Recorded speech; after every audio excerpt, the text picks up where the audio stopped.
According to Time magazine, singer Angélique Kidjo is Africa's premier diva. In addition to racking up prestigious accolades throughout her 40-year career, Angélique has always leveraged her success to protect and educate young girls living in sub-Saharan Africa. Angélique Kidjo started out singing traditional music as a teenager in her native Benin, West Africa.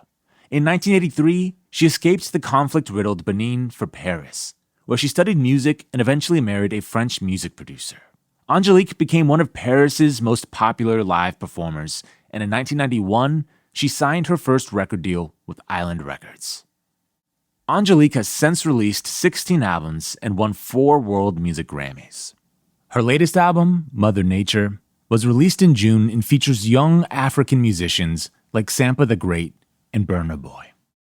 On today's episode, Bruce Headlam talks to Angélique Kidjo about the nature of African rhythm and why it can confuse Western musicians. She also explains how she lets her songs dictate what language her lyrics should be in, and how she managed to escape her home country despite being a recognizable national pop star. This is Broken Record, liner notes for the digital age. I'm Justin Richmond.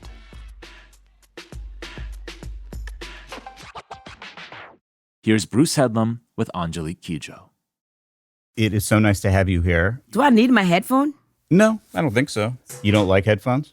I hate studios. I only like stage. You don't like studios? I mean, I come from a culture where you want to play, you just get the drums out and you have fun and people coming around. I started on stage when I was 6 years old. I was 20 when I first stepped a foot in the studio and I hated it. I was doing my first album and I have to record from 10 a.m. in the morning till 8 p.m. doing all the songs. The producer was not there. I was just left alone with the sound engineer doing the backing and everything. I get in there and I get out. There's no sound. I'm like, what kind of world is that? I'm not a cave woman. I want to be out. I don't want to be singing to a wall. I want to sing to somebody. Now, you've done 15 albums, at least since then. Yeah. Do you try and record in different kinds of studios, or do you try to record in spaces that aren't studio-like? The thing is, in 2000, I decided it was enough of going to the studio and prepare everything. I want everybody in the same room. So when I have the musician with me, it's great. And I like that. And when I did my album, Jin Jin, with Tony Visconti, he's like, I haven't done this kind of album since the 60s. When you open my voice, the drums in it, everything, I said, if you want me to perform the album, you better get me a studio where I feel like it's all in my living room or outdoor, something. I just can't do it like that. So we went to Electric Lady, and he brought in lamp. It was like a souk in Marrakesh. Mm-hmm. And the musicians were all there, Beninese percussion players, Puji Bell on drums, Amp Fiddler on keyboard. It was like one of my best memories of studio. We had lots of fun. It was cool. The album finished. I'm like, is it over yet? It's over. 2 weeks, I didn't see it pass by. So I loved it. And, he'd produced David Bowie. He'd produced everybody. Yeah. He'd never done it like that. He'd never just had all the musicians He said, there. I didn't do it since the 60s. Yeah. And I said, well, are you going to follow me in that one? Because I was bringing the traditional percussion player from Benin. And we have to rehearse before. And he's like, are you sure we need all this? He was a little nervous. He looked completely worried. I said, Tony, chill. It's going to be all right. And he go, okay. And he saw the calabash. I was explaining to him that we have a rhythm that we play with calabash in the water, in the buckets. And when he heard the sound, the smile just lit up his face. I'm like, you seen possibilities? And he goes, oh, yeah. I said, wait till we get to the studio, man. Let them play the folded cowbell for you. It's folded cowbell? I say, there are tons of different kind of cowbell. Mm-hmm. So we're going to make it easy for you. Just play the music, and you do your arrangement, you do your producing, and that was it. So you said there's a particular rhythm that's played on that cowbell. Can you explain what that rhythm is? The fact that the cowbell is folded like a paper, so the rhythm goes both ways. And sometimes they put it on the head to play it. Sometimes they put it in the hand, but they can't keep the hand flat. They need the resonance. And it has a distinctive sound, very clear, not too high. It has body. And you go, and he's like, I never heard a sound of cowbell like this. But I'm like, hey, there are tons of them. Whereas you have symphonies of cowbell in the villages where you have from the smallest one to the biggest one. It's huge and it's play on the ground. And it's a wall of sound that you just get into the village and stop and you go, whoa. Okay, why are there so many cowbells? Every village have their own rhythm. That's the complexity of my country. I like almost 12 million people. When you go from one village to the other, the rhythm is completely different. The drums are completely different. And there is a village in the southern part of Benin where I come from called Ajara, where from father to son, they are taught how to make the drum. You pick the tree and the bark of tree and they do the drum you want for you. First of all, you said, every town has their own rhythm, their own sense of music. And your town was? Cotonou. I grew up in the economic capital of Benin. What was your town's music? My town with music was a cosmopolitan music town because that's where you have all the band, the Beninese band, Polyrhythmo, El Rego, Jonas Pedro, all of those guys. But the thing that is interesting when it comes to rhythm is that you grow up in it. Everywhere you go, there's rhythm. Now, one person in Africa will tell you, I don't know how to dance unless they don't want to dance because they know how to put the time on. Our body was an instrument too. The men are naked from the shoulder, from the head to the waist, and they have buckets of water. So they play. It depends. It depends if they want different sound. They put the water on themselves and they play. It's an amazing rhythm. It's called a chow. And the way they just go and do and they're singing at the same time, you're mesmerized. Can you just clap out what that rhythm would be like? The cowbell is doing this. And you have all the body just play. And then you go, and when it's there, they start spitting is because somebody's dancing. One thing that is really interesting in the traditional music in my country, and I think pretty much everywhere in Africa, you playing the rhythm, you dancing, is always in a circle or semicircle. So you have somebody start the song, the people start answering. The cowbell comes in, and the drum comes in, and the rhythm is set. Then when the dancer comes into circle, then the drummer start looking at the foot of the dancer. It's the dancer that dictates if the rhythm going to be faster or slower. You tell a very funny story in your autobiography, and this is years later after you'd met your husband. You would be singing traditional songs and talking about rhythm, and he just kept saying, just tell me where the downbeat is. And you're like, yeah, it doesn't work that way. It does not work that way. How did you guys ever figure that out? I mean, you say it. The thing is, till he arrived and started digging deep in the traditional music, he had a hard time. Because he's come from a culture where you go 1, 2, 3, 4, 1, 2, 3, 4. Well, you count the time. All right? And then finally he goes, actually, it's a cycle. It's always a cycle. It's going on around and around. That's what creates the trance. And it's a language also that you have to learn. Because he witnessed that. So the person that is playing the cowbell, he wants to go to the restroom. Somebody pick up the cowbell exactly where he stops and it continues. We are fed with that. We live in that. It's in our breathing, is everything, because music is an essential part of our being. And he has to understand it. That's a different mindset from the Western world and us in Africa. It's all about the instinct. It's all about how we feel from the bottom of our feet all the way to the head. And my husband, when I used to explain all that to him, that we are not a tradition of recording. And when we were traveling and recording rhythm, I said, one day you're going to get the question. He said, no, everybody's used to recording. I said, nope. So one day a guy came. The guy was standing up looking at us like, these white people are crazy, man. What is all this thing? And we didn't have electricity. Most of the time, we plugged the instruments on the car battery. It's crazy, right? So the guy came in and tapped the shoulder of my husband and said, what are you doing? What is the green? What is the red light? I saw sometimes you put in green, sometimes it's red. And Jean said, when it's red, it means we are recording. And when it's green, we're listening. And he stepped back and looked at him and said, why you want to record something that we can play for you endlessly, that you can listen to all the time? And I look at my husband, he looked at me and said, I told you so. Yeah? You thought I was making it up. That's it for you. I mean, and people have to dress. They just cannot take the drum and start playing. They have to be ready. I mean, it's no question asked about it. Why you have to be clean and sharp dressed to play the drums? It's because you are giving something. You are talking to people through the drums, and the drums are inviting people to be part of something. It's the moment, because we believe deeply that every moment should be lived to the fullest, because we don't know if we're going to be here tomorrow. So every time we bring the drums out, whatever the circumstances are, it can be baptism, even when somebody passed away, we sing the person to the grave. Mm-hmm. And we celebrate the memory, the good memory and the bad memory of the person, because it's like a part of us that is gone.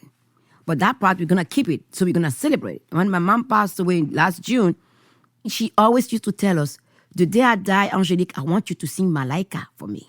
I said, Mom, how am I going to do that? She said, even if you're crying, I want that in my ears before you put me in a coffin.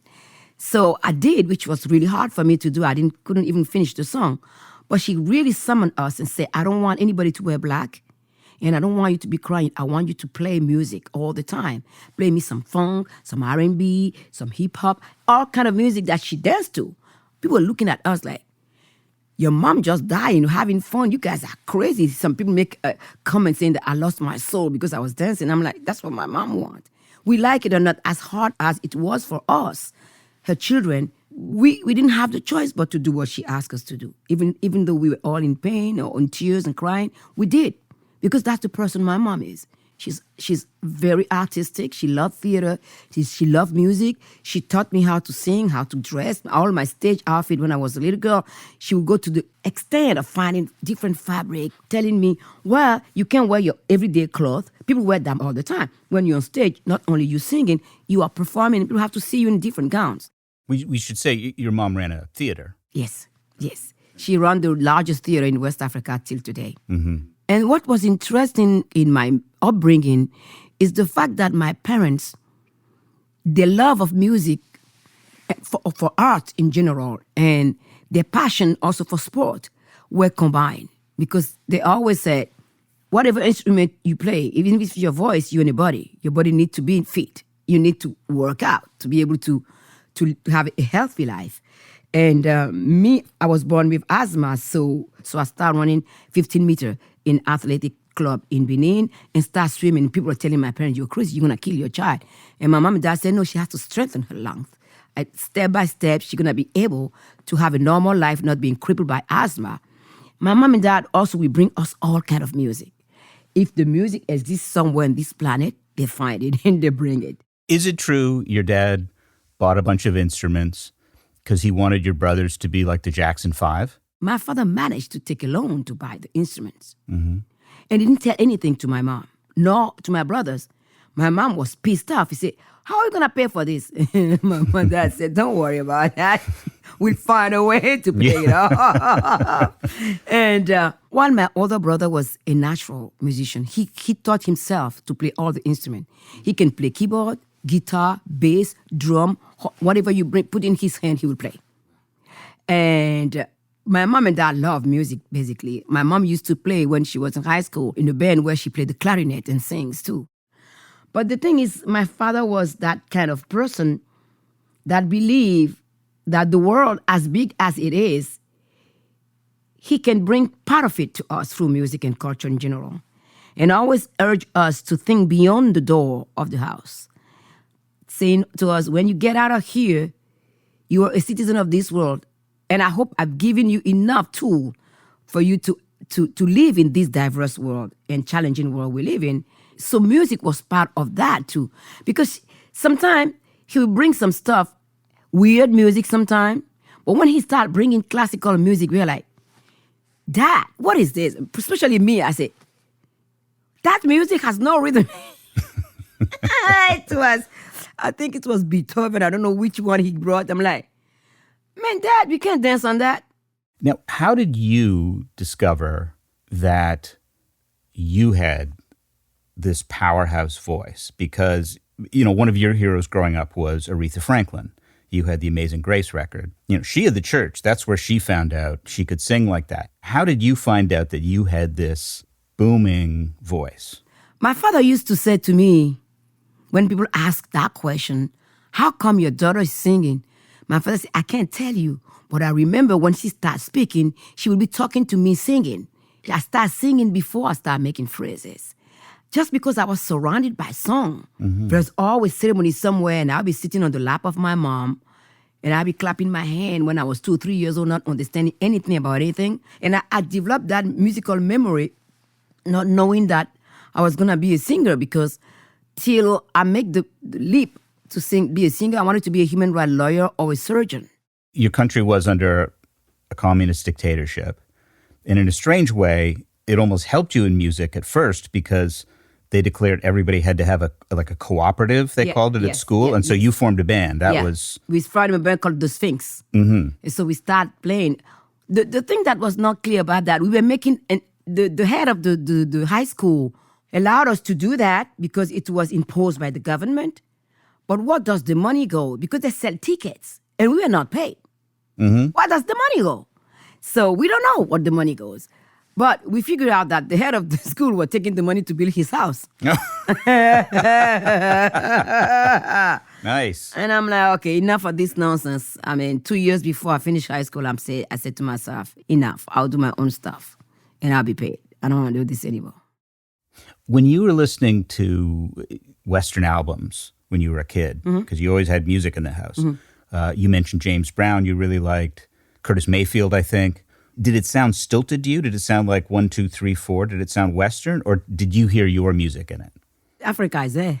James Brown is the first one that put the first beat on there. He changed a lot of things.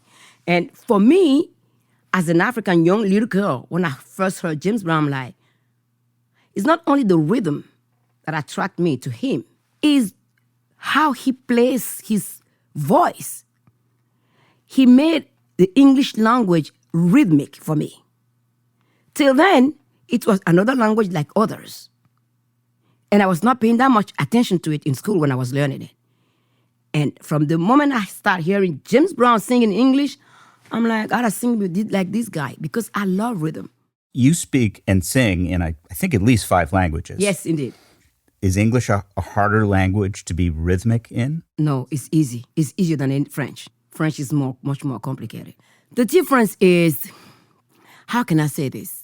The English language, you can say things with one word. And the same thing you say in one word in English, you need 2 or 3 in France. It's more descriptive, the French language. And the sounds are not the same.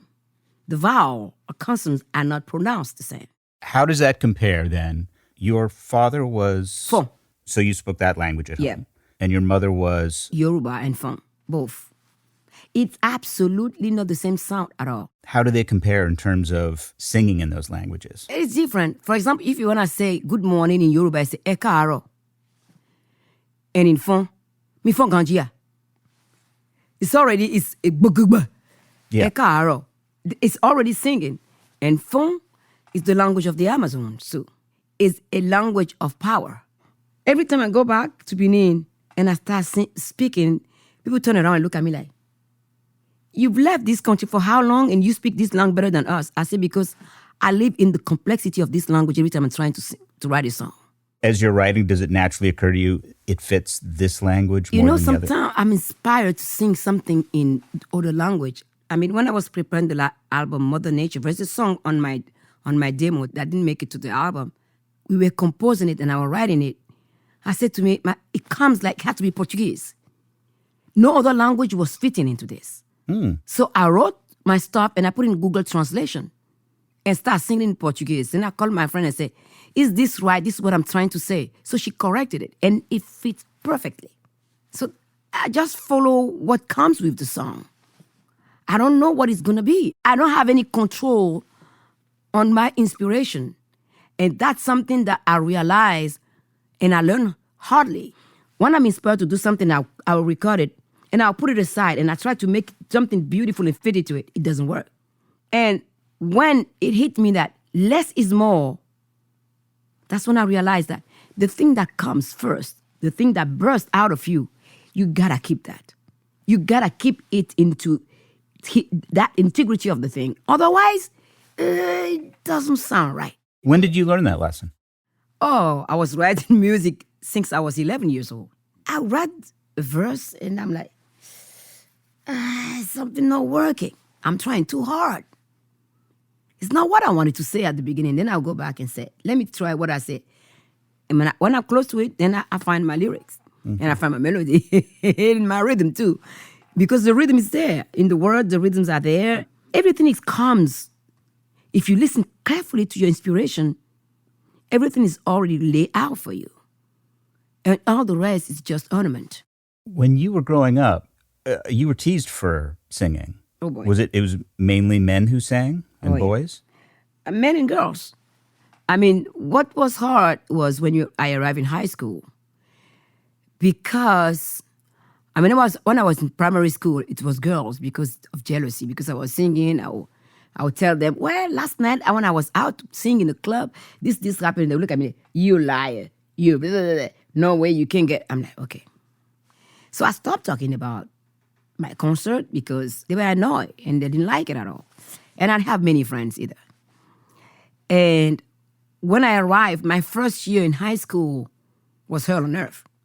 The first day I arrived, I saw a couple of guys at the door saying nonsense, insulting people. I'm like, okay, whatever.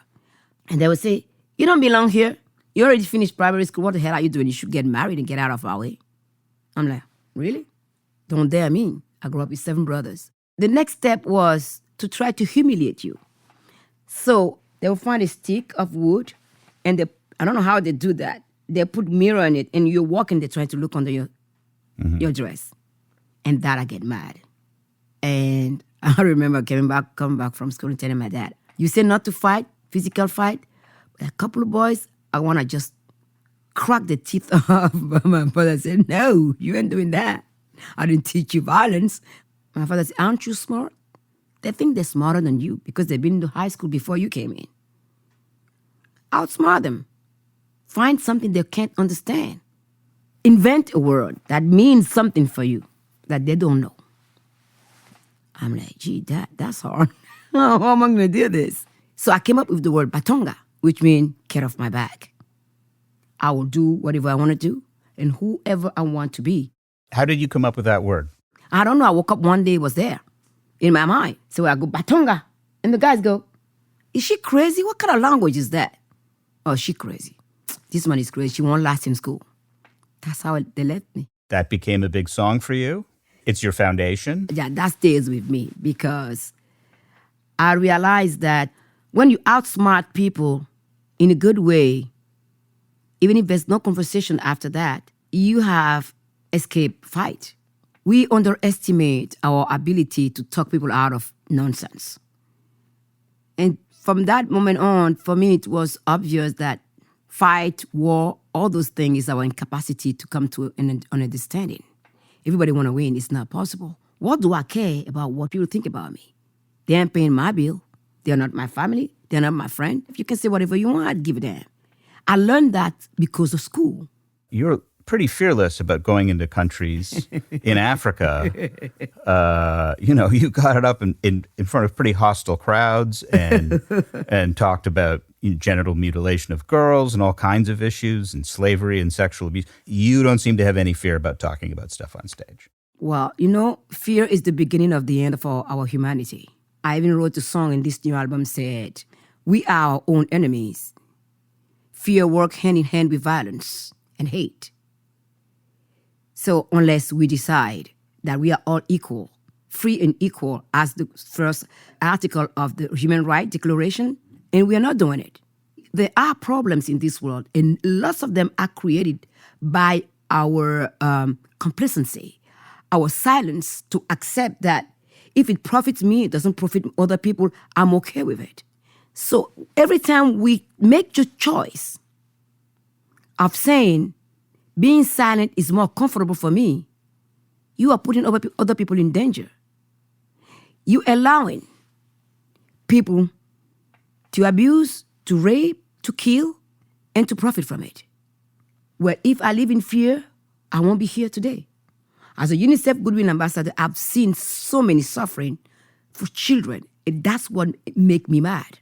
Does that not the rage, but the lack of fear. Has that always carried over in your art as well? You've done All a the time. lot of big projects. All the time. Have you never said, I'm a little worried about this, or I'm not sure I'm getting this right, or, you did a very ambitious set of albums, which is really all about the spread of West African music through the world. We should mention for our listeners, where you come from is basically the cradle of so much Western music. It's kind of the Vienna of pop music. You've never been afraid as an artist to put something out? At the end of my day on this earth, I want to be able to die and say, I've done my best. I've done my share.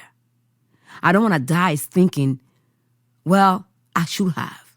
Because if you live like that, you become bitter. You become a person that you don't want to be.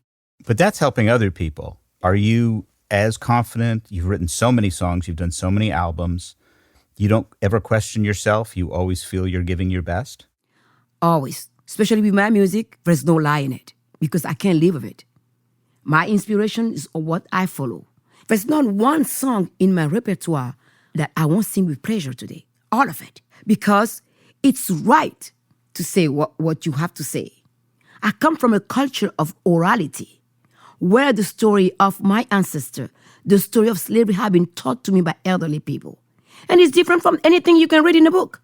That interested me in reading your book because you said you got a great education, but they didn't teach you about slavery. No.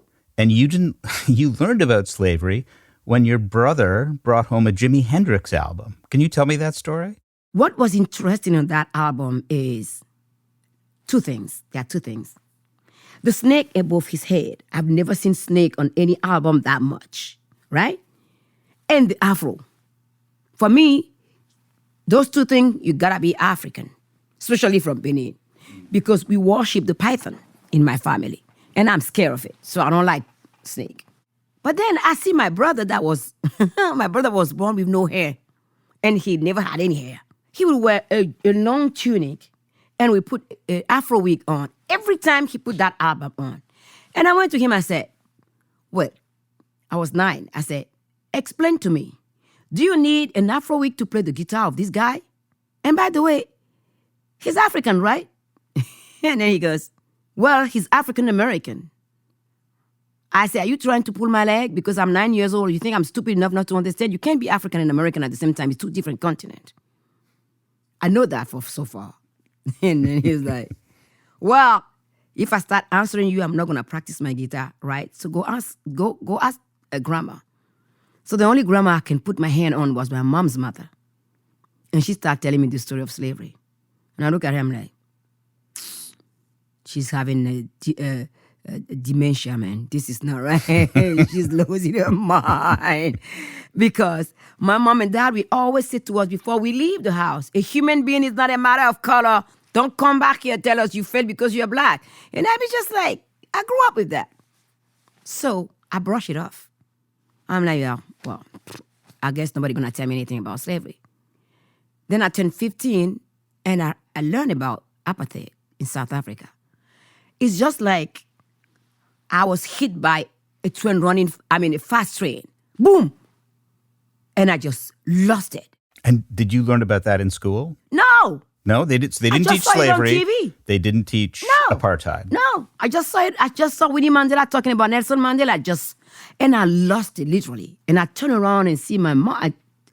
For the first time, I said, "Why are you lying to me?" And I never scream at my parents. You are not allowed to disrespect your parents in Africa.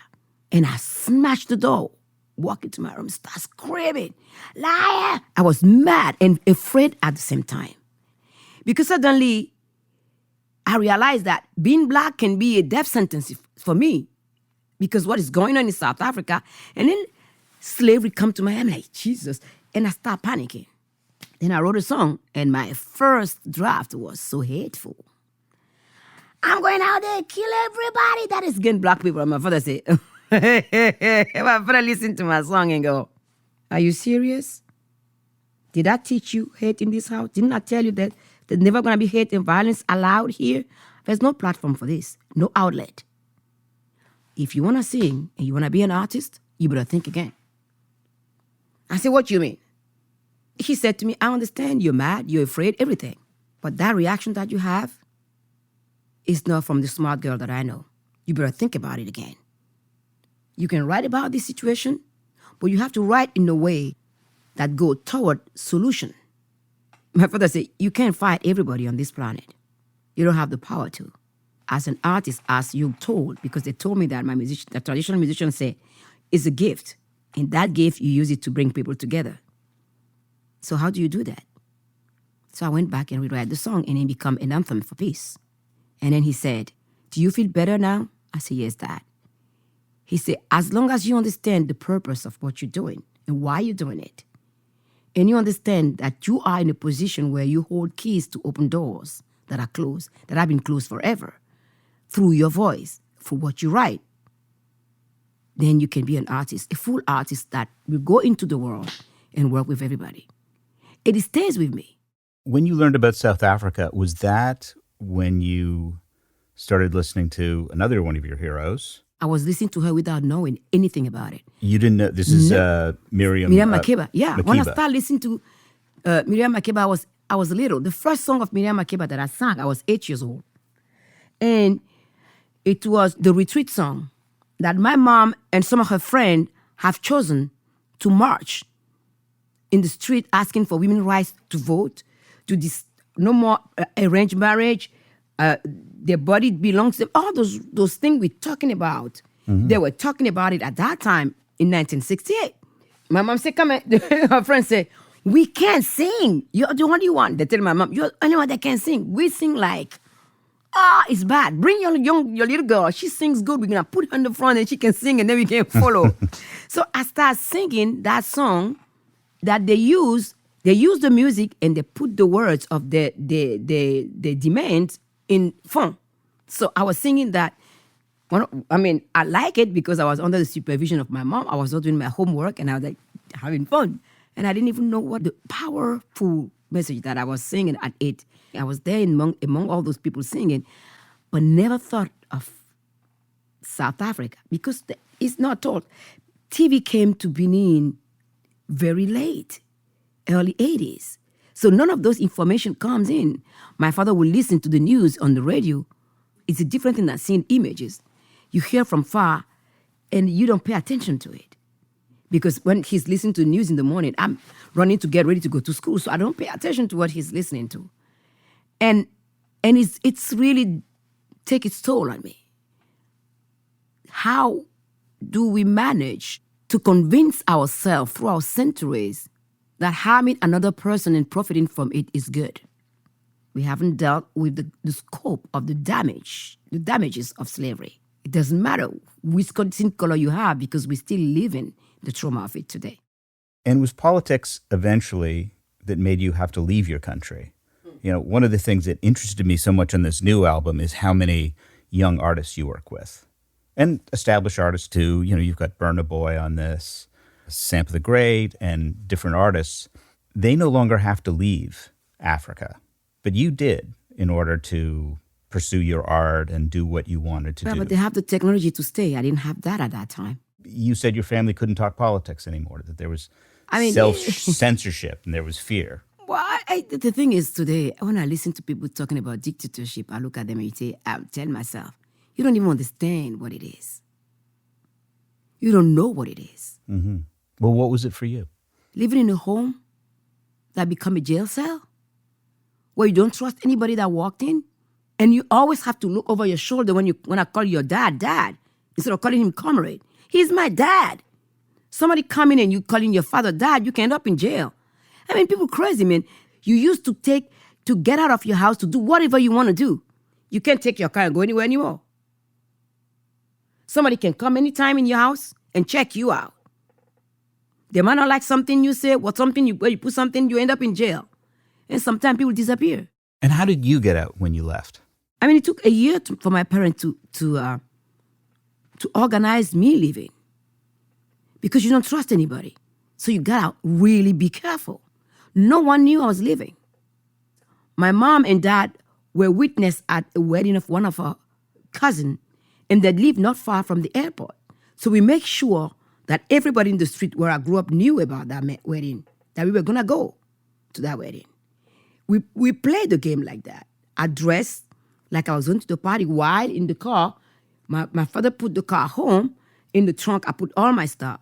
So when my father and I left after the dinner, because I took the flight that was leaving at 11:55, I have to change my clothes in the car of my dad and pray. From the moment he dropped me, I was on my own. I was over 21. So if something happened, I would go to jail, not my parents. So I would die to protect my parents. I won't say anything. But I was lucky enough that the custom agent that I saw was a friend of my brother's.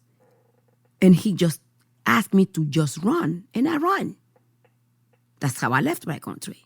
You were already a pop star. Yeah, There. that's You why. had an album out. That's why I couldn't say I was going, because I was already on the radar. Because when I did my album, I didn't write any song about the regime. I didn't write any song saying, ready for the fight, the revolution, the fight continue. I refused that. I said, I'm not going to sing about an ideology. My father had taught me that. Don't use your music for any political party because they come and they go. You want to have a career, don't be linked to it. So then you went to Paris. You had to start all over again. You went to school. You worked. Oh, that was much more exciting than anything else. You liked Because- Paris? Oh, yeah. I mean, what I love was that I realized that now every decision that I made for myself can be a good one or a bad one. And that I have grown up. Now I'm an adult. Because first, no more dad, I have to pay rent. I have to find food. I have to work. I mean, the fact that I have to start from scratch was really exciting for me. Nobody knew me. Nobody knows. So for once, I wanted to be a backing singer. I couldn't do it because I was front runner. Also around this time in Western music, there were artists like the Talking Heads and Peter Gabriel and later Paul Simon, this was in the 80s, who started embracing a lot of African rhythms, African sounds. You were not struggling in your career, but working on your career, and suddenly you hear these people come in and start using these sounds. What did you think? Well, the thing is, when I arrived in France, that's when I discovered all those things, like the Talking Heads. But the thing was, I didn't know anything about the Talking Heads at all till I get to Paris and here with a friend. We were at a student's place, and then they start playing the cassettes. When I arrived in 1983, I was a music junkie because I had the feeling that the world, the 10 past years, the world have just left me behind. And I wanted to catch up so bad. And when I heard the song Once in a Lifetime, I was so happy. I was like dancing. And then, of course, you always have some stupid racist person say, "What are you doing, Angélique? This is not African music." I'm like, well, sorry for your ignorance. This is African music, man. Mm-hmm. And he looked at me and go, "No." I'm like, just get off my back. But later on, I realized all those things. But the African rhythm have always been in every music, as I said before. Recognizing it or not recognizing it doesn't go away because it's in your DNA. So later, of course, you covered the whole album, Remain in Light. What made you want to do that? Because here you are taking songs that were written to African rhythms by this band in New York. What made you want to do that? Well, two things. The first time I heard the song Once in a Lifetime, I was still in my period in France where I would cry every day because of the ignorance of people and the hate that I have to go through, the racism slur that goes on time. Every time I open And particularly in Paris, you were finding that? Every time I open my mouth to speak French, they say, why can't you speak French that we understand? We need an encyclopedia to understand you. I'm like, but it's your language. That's what I learned in school. What you want me to speak what? To pay tribute to that song that day, with all those students around me, when we were raiding the fridge of one of them, because he invited all of us, to see so many young kids so ignorant about the culture. And that song at that day, when I listened to it, it brings smiles to my face. And it made my day. So I've been looking for, because on the cassette there's no name. I look everywhere to find the name of this. I didn't know it. Oh, you didn't know? No. I didn't know, because cassette, students be doing cassette, they bootleg the stuff they put on the cassette. They don't put the title of the stuff. So from time to time, the the melody will come back to me, and I'll be like, that's the only thing that I remember till I started talking to my a friend of mine, Danny Capillion, my husband, my management, and I was like, there's a song, I don't know where it comes from, but I'd love to listen to it. And they said, which song? I said, I don't know the title. I just remember the melody. It goes, and then they go, what? That's once in a lifetime. I said, what? And I listened to it. I said, I have to cover this album. They go, no, Angélique, you're joking, right? I said to my husband, let's get to the studio. There are a couple of songs that we record with the traditional women when we were recording. Because for me, Born on the Punches, when I would listen to it, I'm like, this is talking about corruption for me. Corruption, imagine the amount of money that corruption takes away from investing in education, roads, health. And that's what you were hearing in Remain in Light? That's why when I started with the word that I started is Zowinya, oh, Zowinya. Zowinya nida zoton, Zowinya, which means when you start a fire and you don't know how to stop it, the fire gonna eat everything up, and even you that start the fight. And that's what corruption is doing to our system. When you finally met David Byrne after you recorded it, did you talk to him about how you interpreted his album? Yeah, he knows. I told him that about it. Yeah? So you're like, well, okay, I do have a request, but could you just say one line when you sing the Shotgun Shack line? Yeah. Could you just say that for me? And you may find yourself living in a shotgun shack. And you may find yourself in another part of the world. And you may find yourself behind the wheel of a large automobile. And you may find yourself in a beautiful house with a beautiful wife. And you may ask yourself, well, how did I get here? Letting the days go by. That is so fabulous. Oh, you just made my day. So, you started putting out albums, and then you did your big album, which was Lagozo. Did that have Batonga on it? Yep. Was that on that? Yes, indeed. And it was your first album for Chris Blackwell yes, at indeed. Island. Yeah. And it was produced by the Joe Gallo. The drummer for Miami Sound Machine. Exactly. And a lot of people, if they don't remember all the songs, remember the album cover. Yes. Because you in that striped outfit you look like kind of like the world's coolest superhero at that point. Well, that album, I call it Logozo, which means tortoise. For me, it was my experience when I arrived in France. The Westerner were looking at, for me, my image of them is tortoise. They're all going around by business. Something happened, nobody want to be involved. They come back in the shell. So that's why you have the threes. The logo I put is see no evil, hear no evil, speak no evil. Speak no evil. And is that how you felt like a tortoise? I was living in a torturous society because nobody just care about you unless they want to give you some racist comment. And that zebra suit was really interesting because I just didn't want somebody to put me in the outfit that they think is okay for an African person. Because I've heard that all the time. Well, African people, they walk around with their breast naked. Why don't you do that? I'm like, really? I wear jeans in Benin. I grew up wearing, there's modernity. I never wear them. I never walk around with my material out. So I went out and bought my own stuff. I bought my jumpsuit and I'm not wearing it.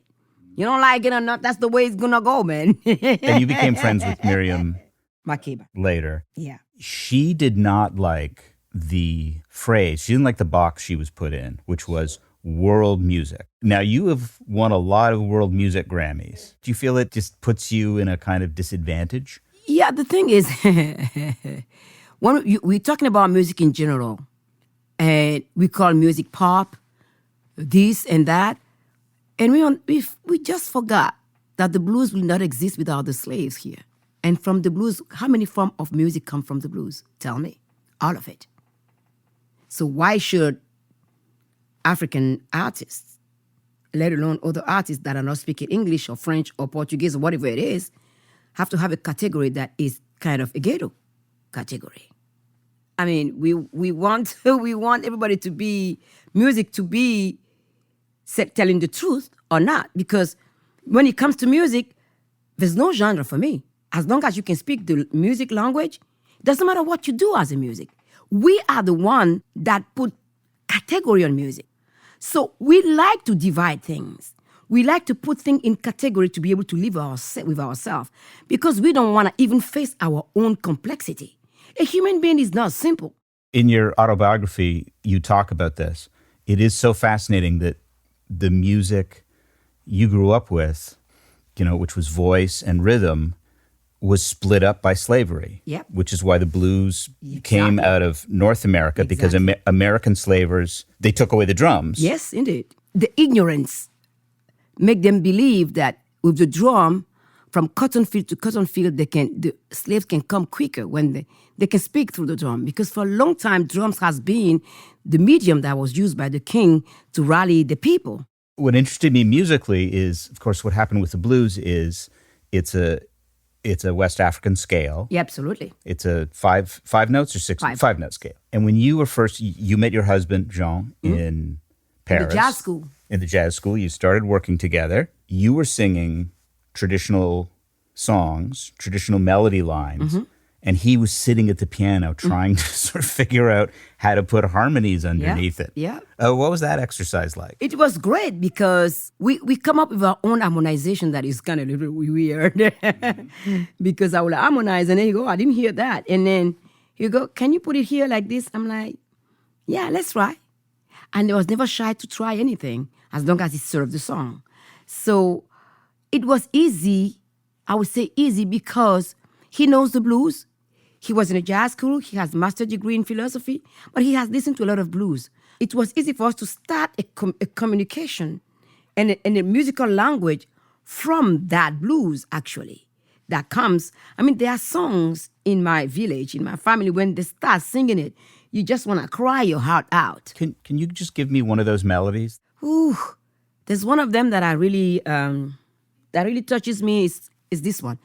Amune mi wailo agote minjedo kwe. Amune mi wailo agote minjedo kwe. Okwero pome oku Canada ya na mile. Amune mi wailo agote minjedo kwe. Okwero pome oku Canada ya na mile. That song is every time I sing it's just And what's that song? What's it sung for? It's talking about vulnerability in the face of death. There's nothing we can do when death come knocking. And it's talking about what have you done so wrong that every year death come by and take its toll, take the good or the bad, and mostly take the good people away. How can we live with death always not giving us a chance to breathe? Wow. That seems like a great song for the last year. Thank you so much. Thank you for doing this. It's just been a huge treat. Thank you. Thank you to Angélique Kidjo for talking through her history and career with us. You can hear her new album, Mother Nature, along with our favorite Angélique Kidjo songs at brokenrecordpodcast.com. You can follow us on Twitter at Broken Record. Broken Record is produced with help from Leah Rose, Jason Gambrell, Martin Gonzalez, Eric Sandler, and Jennifer Sanchez. With engineering help from Nick Chafee, our executive producer is Mia Lobel. Broken Record is a production of Pushkin Industries. Please remember to share, rate, and review us on your podcast app. Our theme music's by Kenny Beats. I'm Justin Richmond.